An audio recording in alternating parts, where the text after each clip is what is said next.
تخيل معايا ان صديقك الوفي، صديقك اللي بتحبه، اللي بيشاركك اجمل لحظات حياتك، صديقك اللي بتاكله وتشربه، اللي لميته من الشوارع، يكون هو السبب في مرضك.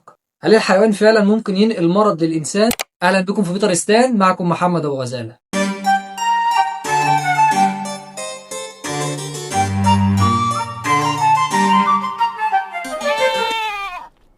من حوالي 50 سنة، تحديدا سنة 1976، في جمهورية الكونغو وجنوب السودان ظهرت أعراض غريبة عند ناس كتير، اللي بتبدأ بحمى وارتفاع في درجة الحرارة وصداع لحد ألم في البطن، وبتصل في النهاية لنزيف من كل فتحات الجسم، بتنتهي غالبا بالموت. عشان يعرفوا بعدين إنه فيروس اتنقل من الحيوانات زي القرود والخفافيش للبشر بسبب عادات الصيد وأكل لحوم حيوانات برية، واللي سموه بعدين فيروس إيبولا على اسم نهر إيبولا في جمهورية الكونغو، واللي انتشر بعدين وسبب كوارث وحالات وفاة تصل ل 70% من حالات الإصابة بالفيروس.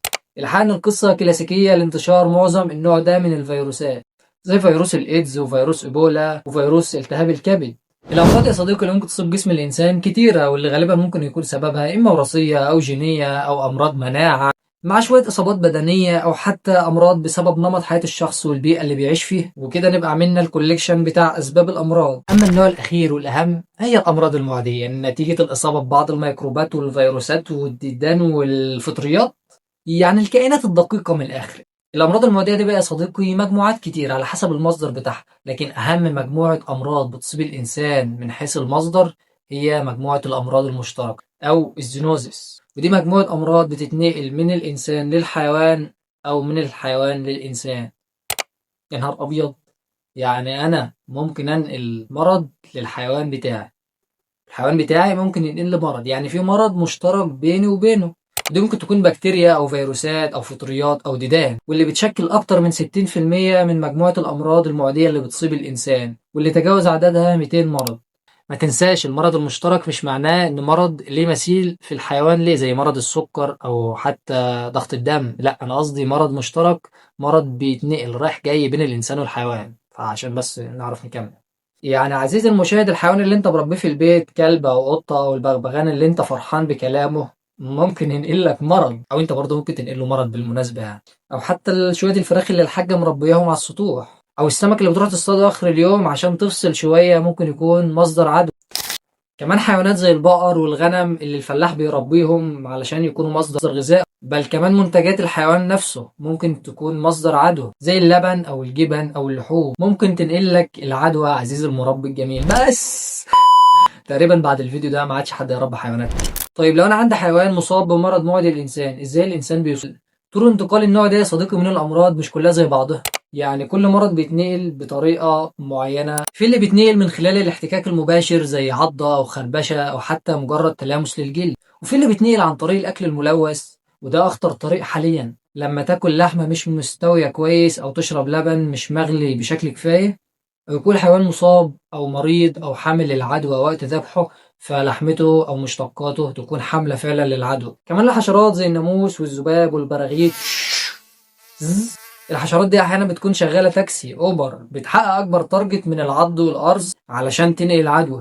بتروح تعض او تقرص الحيوان المصاب او اي حاجه فيها بكتيريا او فيروسات او ايا كان، تروح تجيبهم وتضخهم في جسم الانسان، تلمس تربه محمله بالميكروبات او فضلات حيوان مريض وتنسى، وتروح تحط ايدك على عينك او تاكل بيها او تحطها على فمك.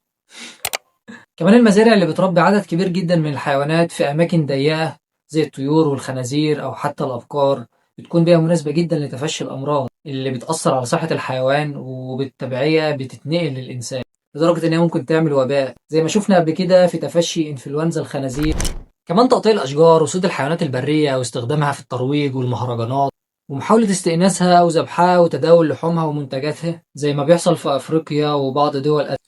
خطورة الأمراض دي بقى يا صديقي إن هي في منها أنواع ممكن تسبب كوارث للبشرية، أو هي بالفعل سببت كوارث قبل كده للبشرية، زي إنفلونزا الطيور أو الخنازير اللي بهدلت الدنيا وإصابات بالملايين. كمان الطاعون اللي سموه الموت الأسود في القرون الوسطى، أنا كل ما أتخيل الأطباء هم سايبين الدنيا ولا وقتها ورايحين يخترعوا أجمد أوتفيت يعبر عن الطاعون في الوقت ده كان. كمان جنون البقر اللي انتشر في بريطانيا وبهدل الدنيا خالص، البقر كله بقى مجنون. وغيرها وغيرها من الأمراض اللي سببت وبائيات، ومؤخرا كورونا طبعا اللي كلنا عشنا أيامه ومش قادرين نرجع كويسين تاني زي أيام ما قبل الكورونا. يعني الموضوع ممكن يبدأ بمرض بسيط جدا ويعدي كده وخلاص ما نحسش بيه زي معظم الأمراض الجلدية أو حتى النزلات المعوية، لأصعب شوية زي السالمونيلا اللي عدت على كل بيت في مصر، كله جاله سالمونيلا، لحد أمراض خطيرة جدا ممكن ما يكونش لها علاج فعال زي السل، أو ملهاش علاج نهائي زي السعار لو ظهرت الأعراض وما كانش خد الدواء.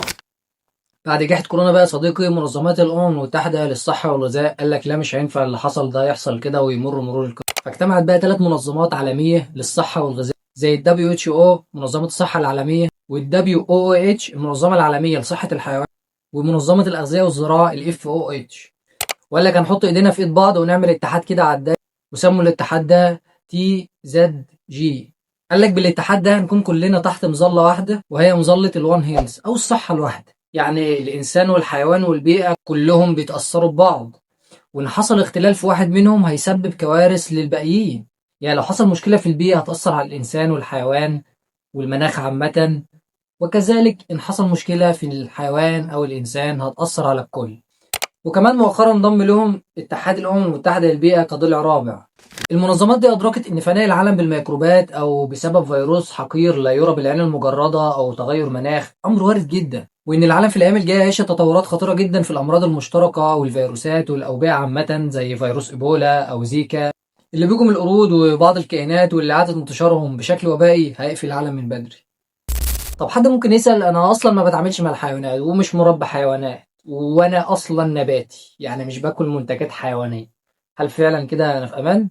هل ممكن كده ما تصابش بمجموعة الأمراض اللي بتتنقل من الحيوانات؟ الحقيقة إن الإجابة هي لأ، لأنك حتى لو مش بتتعامل مع الحيوانات بشكل مباشر فأنت بتتعامل مع ناس بتتعامل مع الحيوانات بشكل مباشر، وبتاكل أكل مصدره حيواني. حتى لو أنت نباتي فممكن برضه يتنقل عن طريق النبات، حتى لو عايش في قاع الهامور مع سبونج بوب وبسيط ومستر سلطة فأنت برضه مش آمن بنسبة 100%. طب نعمل إيه؟ إزاي نحمي نفسنا؟ إزاي نحمي نفسنا من مجموعة الأمراض المشتركة؟ إزاي نحمي نفسنا من ميكروبات أو فيروسات ممكن تتنقل من الحيوان أو منتجاته؟ الحقيقة إن الموضوع بسيط، أبسط مما تتخيل، هو مش آمن بنسبة 100%، لكن لو اتبعت بعض الخطوات فأنت بنسبة كبيرة ممكن تفضل طول حياتك ما تتصابش إلا لو بشكل وبائي وصاب العالم كله. يعني الحماية مش 100%، لكننا ممكن نقلل المخاطر جدا لو عملنا شوية الحاجات دي. أول حاجة التعامل مع الحيوانات الضالة بحذر شديد، ما ينفعش أشوف كلب في الشارع أو قط ضال وأفضل هشتك فيه ويلا سو كيوت والكلام ده، ما ينفعش. على فكرة ينفع بس أخلص ورا أغسل إيدي، بس الحيوان ما يخربشنيش أو ما يعضنيش. تاني حاجة الطعام، بالنسبة للبن ما ينفعش أشرب لبن غير مبستر أو لبن مش مغلي بشكل كويس، لازم أغلي اللبن بشكل كويس جدا، واللحوم تكون مستوى بشكل كافي. ما ينفعش موضوع النص سوا والميديم دان والكلام الفاضي ده، مفيش منه. كمان نشتري المنتجات الحيوانية من مصادر موثوقة، ما ينفعش أي جزار والسلام، لازم يكون بيذبح في مجزر ويكون في ختم فعلا على اللحوم، لأن الذبح في المجزر بيتم الكشف على الحيوان قبل الذبح وبعد الذبح من الأطباء البيطريين عشان نتأكد إن الحيوان خالي من الأمراض. كمان منتجات زي السجق واللانشون والبيف والبسطرمة لازم نتأكد من مصادرها تكون من شركة محترمة، مش شركة تحت بير السلم، والعبوة لو فتحتها ولقيت فيها أي انتفاخات أو أي حاجة مش طبيعية ما ينفعش طبعا تاكلها. تالت حاجة لو بنربي حيوان أو بنفكر نربي حيوان لازم نسأل طبيب متخصص عن التطعيمات اللي الحيوان بتاعنا المفروض ياخدها والجداول بتاعة التطعيمات وأهم الأمراض المشتركة اللي بتصيب الحيوان ده علشان نتفادى نفسنا. أو تتابع بيترستان على اليوتيوب، هنتكلم في الأمراض المشتركة وإزاي تقي نفسك منها وحيوانك علشان تكون سليم وحيوانك صحيح والدنيا وردي والدنيا حلوة والدنيا رابي. رابع حاجة سيطر على ناقلات الأمراض زي الذباب والناموس والفئران، واهتم بنظافة المكان اللي بتعيش فيه لأن الناقلات دي من أهم أسباب انتقال الأمراض. آخر حاجة نطبق معايير النظافة الكاملة سواء لينا أو للحيوان اللي بنربيه، المكان بتاعه يكون كويس، وطبعا نغسل إيدينا كويس بعد التعامل مع الحيوان أو فضلات الحيوان. وأخيرا نتمنى من الأخوة الأفارقة وسكان الغابات يهدوا شوية وبلاش نقرب من الحاجات اللي ملناش فيها، ونسيب الغابات في حالها ونسيب الكائنات تعيش في الطبيعة في حب بدون تدخل الإنسان من تخريب وقتل واصطياد وحرق وخلافه. أما بالنسبة للإخوة الأوروبيين نتمنى منهم بلاش تربية خنازير وطيور بأعداد مهولة جدا في أماكن ضيقة، ونتمنى كمان من الإخوة الصينيين يهدوا شوية وبلاش خفافيش لأن خلاص العالم استوى. ولو مش عارفين ياكلوا ايه تابعوا محمد ابو غزاله على بيترستان عشان هيعمل حلقه عن الحيوانات اللي تؤكل وطريقه تربيتها وذبحها صح. وكمان نتمنى من الاخوه المصريين بلاش وبس كده. وفي النهاية يا صديقي عايز اقول لك ما تنساش اللايك والشير والسبسكرايب، عشان هنحكي عن مجموعة الامراض دي الفترة الجاية، وهنحكي عن كل مرض بشكل مفصل وازاي نقي نفسنا منه، لان الامراض المشتركة مش مجرد حكاية من اساطير الطب، ده قضية انسانية كبيرة وصحتك فيها على المحك.